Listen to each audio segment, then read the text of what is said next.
I've learned that you either control your attitude or it controls you. Love the story about the man and wife that left the house and went through a red light. Here a policeman comes with his lights, stopped and pulled him over. Said, you just ran that red light.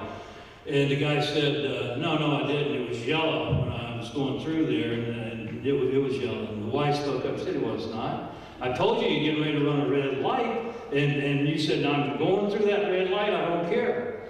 And the guy looked over at his wife and said, well, you're getting crazier here by the day. I said, what's wrong with you? And the policeman said, by the way, I noticed your seatbelt's undone. You know, in the state of Virginia, you got to have your seatbelt buckled. He said, well, what happened? When I saw the light, I knew I was going to have to get my wallet, so I undid my seatbelt.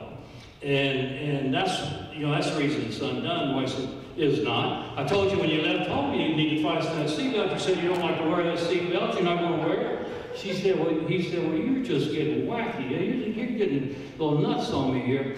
Policeman looked down at the wife and said, I noticed how your husband's been talking to you. Does he always talk to you that way? She said, only when he's been drinking. Bad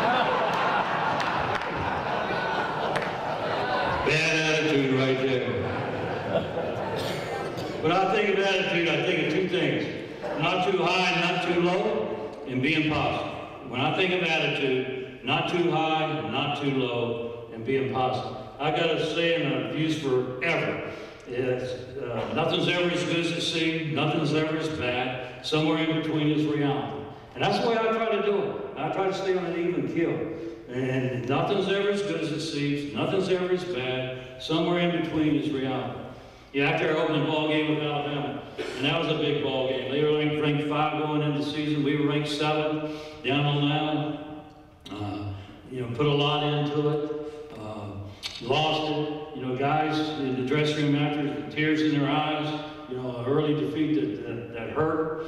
And it was a great time to say, nothing's ever as good as it seems, nothing's ever as bad, somewhere in between is reality. Because we had more ball games to go, and we got ourselves back in position really to be okay. And then about 2 weeks later, we're playing Nebraska. And things haven't gone good for about, except the last minute of the ball game. And that's when we throw that one down there, and Danny Cole makes a great catch, Tyrod makes a great throw, and come back, and Tyrod makes another great play, Tyrod Roberts catches it, and it was almost a miracle. And we're right back in that dressing room with tears again. But this time it's the other way around. And it would have been a great time to say, nothing's ever as good as it seems, nothing's ever as bad, somewhere in between is reality. We got to come on back down. We didn't want to get too low when Alabama beat us, and we don't get too high when we've had a great win over Nebraska. And that's how I think you got to go through things. I think if you can stay somewhere in the middle, then you got a chance. In our football program, Virginia Tech, our attitude there, if there's a problem, we'll identify it and solve it. We're not particularly looking for who to blame. We're not trying to say we blame somebody for this. It's never that. And I tell their players, we're going to identify why we weren't successful, and we're going to correct why we weren't successful, and then hopefully we'll be better the next week. President Obama yesterday, talking about the failed security on Christmas Day, he said, I'm less interested in passing out blame than I am in learning from and correcting the mistake. And to me, that's the way you go in a successful direction. I look for people in our organization that's the same every day. I don't even kill. That's the way I try to be. And that's what where our players. Ryan Williams, after he fumbled that ball in North Carolina in the last minute, and then they went on to kick the field goal. He was heartbroken. It meant so much to him. He was so embarrassed. He just, unbelievably torn up. And he didn't want to go speak to the media. And we said, no, you need to go now. We need to be the same when we lose as when we win. A lot of people would be glad to go talk to media when they win, but, sometimes it's tough, but, we got to be the same. We got to do that.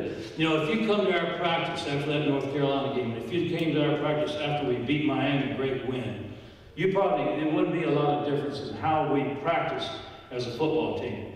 We try to be consistent. We try to be not up and down, but the same. And I think that's what allows us to go. After we had 2 tough losses, And that took us out of the ACC race. You know, a lot of things were just kind of out the window. That's why I think we came back and won 5 games and kept improving as a football team, and then had a great win in the Chick-fil-A Bowl. You know, we were consistent, and we're not an up and down program. So I think that the attitude there makes a lot of difference. I really believe in being positive. You couldn't work in my office if you're not a positive person. I like positive people. I like the 80-year-old man, married a 20-year-old woman, moved into a 5-bedroom house next to elementary school. I mean, I like that guy. I like the lady in the retirement home and looked over to this guy and said, "You remind me so much of my 3rd husband. You know, your hair, your skin, you know, you just remind me a lot of my 3rd husband." And he said, "Well, how many times have you been married?" She said, "Twice."